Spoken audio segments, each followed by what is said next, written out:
Welcome to the first episode of Young Entrepreneur Unleashed, the podcast where we discuss the inspiring stories of young students who have started their own business while still in school. Today, we have one guest who will share her own experience and insight on starting a business as a student. Welcome, May Tan. Thank you. I'm excited to be here and share my journey with aspiring student entrepreneurs. Let's dive right in. May Tan, could you tell us a bit about your business and how you got started? Certainly, I started a small e-commerce business called Artistic Expressions. I've always been passionate about arts, and I noticed that many students at my college were looking for unique and affordable artwork to decorate their dorm rooms. So I began creating and selling my own artwork online. I set up an online store, promoted my work on social media, and attended local art fairs. It took time to build a customer base, but with persistent and consistent marketing efforts, my business started to take off. That's fantastic, May Tan. It's inspiring to see how you turn your passion for art into a profitable business. Any other successful experience around you? Of course, one of my friends started a tutoring service called Ace Academics during his sophomore years of high school. He realized there was a need for personalized tutoring in his community, so he decided to leverage his academic strengths to help other students. He began by offering tutoring sessions after school and quickly gained a few regular clients. Over time, word of mouth spread and his business grew. Now, he has a small team of tutors and they provide academic support to students across multiple schools. That's impressive, May Tan. It's amazing how your friend identified a demand and turned it into a successful business. Now, you started your business while still in school. How did you manage your time between running a business and keeping up with your studies? Good questions.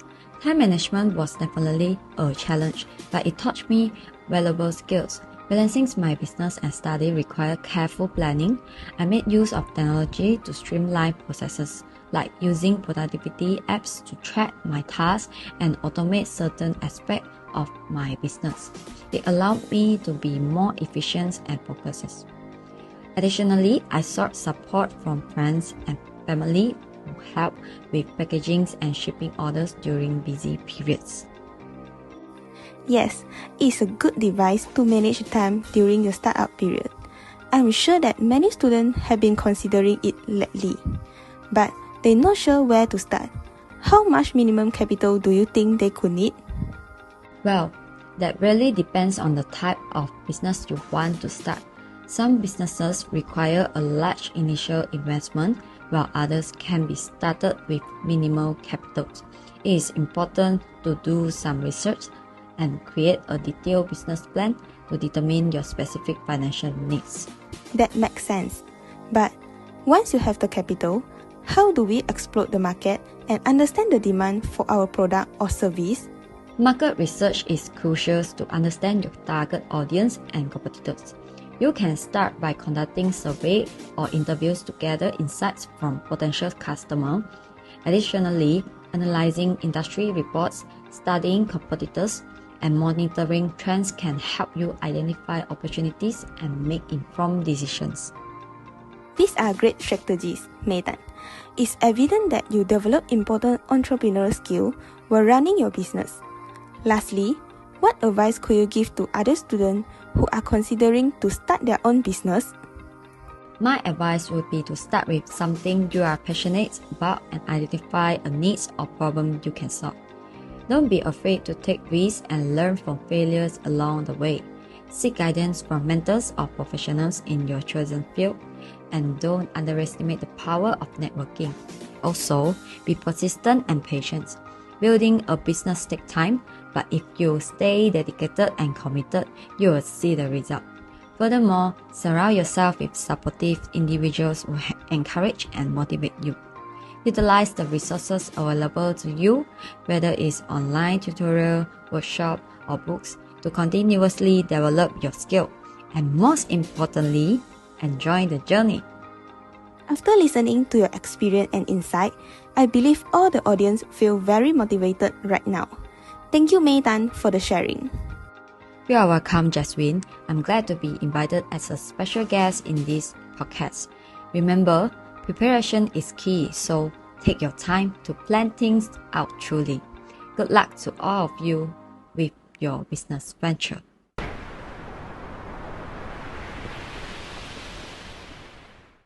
Hi, how are you today? Hi Jasmine, I'm fine. I'm really happy to be your guest on your podcast channel. I really like you. Oh, really? Nice to meet you. I'm really happy to have you on my podcast channel. After we finish our job today, can we go out to eat? Yeah, of course can. Why not? Alright, so can you introduce a little bit about yourself to our audience? Hi guys, I'm Joanne and I'm 23 years old. I'm currently a semester 6 student at University Utara Malaysia and I'm doing my own business on handmade bracelets. Welcome Joanne to my podcast channel. Okay, so first, thank you for coming to my channel. May you share the main factor that caused you to start the handmade bracelet business? Yeah, of course. I started my handmade bracelets business around 2 semesters ago. And at the beginning, I didn't have any idea of doing business. And one day, my roommate brought a bracelet from other student who promoted her handmade bracelets in the WhatsApp group, and he got my attention on it. Actually, at the beginning, I just wanted to own my own business, and I don't have any idea of doing business. And after that, I started browsing social media by searching for some keywords such as handmade bracelets, customized bracelets, and so on. Then I noticed that in their review comment, almost all of their customers are feeling happy to have their own bracelets, and this successfully sparked my idea of getting involved in this job. Wow, it sounds interesting. Maybe some of our audience are not familiar with the bracelet making process. So, can you share the tools that we need to have to make our own bracelet? Of course, before I share the process, I would like to share the tools and the accessories that are needed to produce one bracelet. If you guys are a newbie in this area, you can prepare your phone to record this part. Or you also can write it down in your notebook or phone. Okay, first, the type of bead. We have seed beads, Japanese cube-shaped seed beads, plastic beads, porcelain beads, and the last one is the most famous type of beads, which is natural pure. Then, beside the beads, to connect all the beads that you choose, what must you have? The wire? Bingo! The wire also have many types such as jewelry wire, fishing trip rope, copper wire, and so on. After we have the beads and the wire, we also need to have the metal ring, T-needle, and 9-character needle. Metal rings and the needle help a lot in the producing process. And lastly, we can add the pendant that we like to our bracelets. Wow, you make me feel like I'm going to customize my bracelet from you. But how do you connect them, yeah? Since it has metal, if we only use our hand, it will feel pain, is it? Or do you have other way to connect them? Oh, sorry, I forgot the most important tools. Yeah, it's impossible that we bend the metal by our own hand. If you do like that, I think I will have a pair of soldering iron pump down. And there are 4 main tools we need, which are needle nose pliers, diagonal cutter, round nose pliers, and big design plate. I didn't notice that to make a bracelet, we need a lot of tools. Usually, how many times you take to complete one bracelet? I never counted it before, but I think it's around 15 minutes. Wow. But at the beginning, I take around half to an hour to complete one bracelet, and now it's faster because of the experience that I get. Yes, that's right. I have one question to ask, but it doesn't state in my question sheet. Oh, what question? You made me feel nervous. Just a simple question. Don't be too stressed. We all know that you are a year 3 student. you will have many assignments to do, so I'm curious what time do you start to make the bracelet?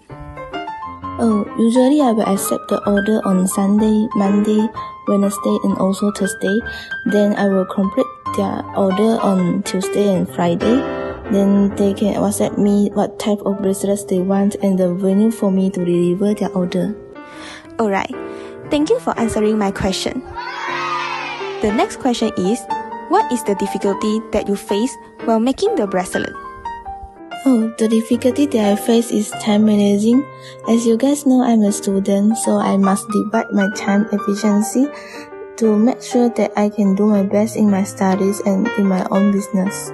So at the beginning, I thought about quitting the business, but I want to challenge myself, so I chose to stay in the business. So now I have you guys to be my customer, and I'm really thankful to all of my customers. I really appreciate it. So, usually, who is your main customer?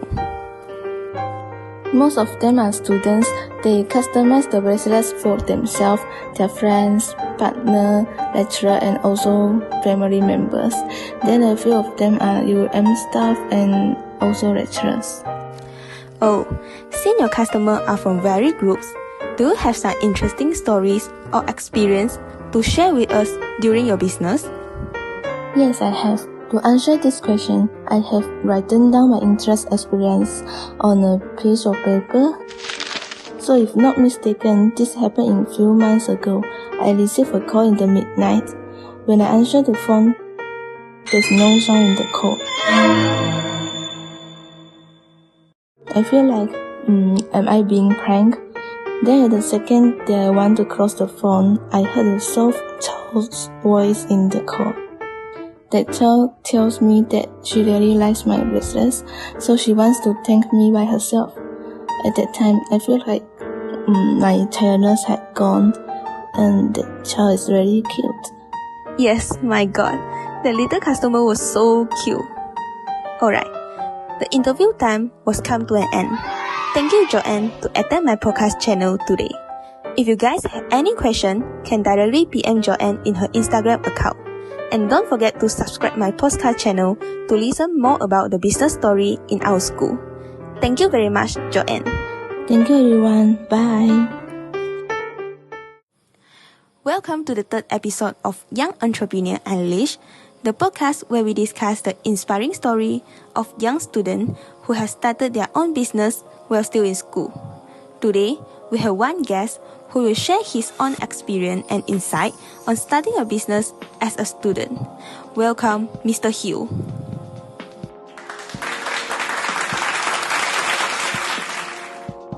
Hi, Mr. Hugh. How are you today? Hi, Jaswin. I'm fine, thank you. Can you please introduce yourself first before we start our session today? Yeah, sure. Hi, my name is Hugh Zhao Kang and I'm 23 years old. I'm a part-time driver who provides e-hailing services around the University Utara Malaysia campus area. Okay, so, Mr. Hugh, my first question is, why did you choose to start this business? I started this business about a year ago since I was allowed to drive my car to the campus area. The reason I started to do this job is because I wanted to earn some pocket money for my daily expenses in my campus life. Then I also found that this is a very good opportunity for me to do so because the market share of this business in this area is big, and luckily this kind of business is allowed to operate in this area. Then the requirement of this business is quite low. You just need to have a driving license and a car, and that's enough. Another reason I chose to do this business is because the working hours are flexible. It all depends on your will.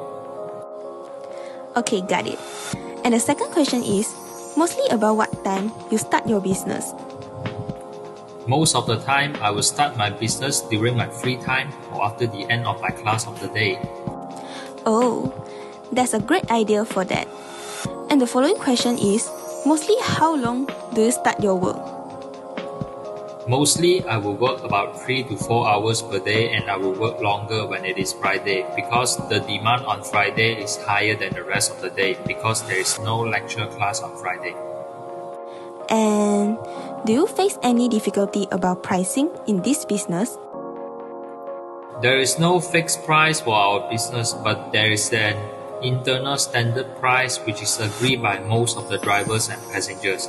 You can sometimes give discount to your customer, but not too much because it will cause sabotage. Then, what are the type of difficulty you are facing in this business? Yes, which is the high competition in the area. You have to compete with about 4 to 5 drivers at the same time to get a customer. Okay, I got it. Since you have been working for this for quite a long time, may I ask, is there any remarkable experience that you can share with us while you are doing this business?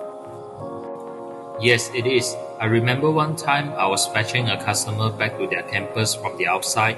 Then after that, when I reached the destination and wanted to collect the amount of money that we agreed, the amount was 15 ringgit, I still remember.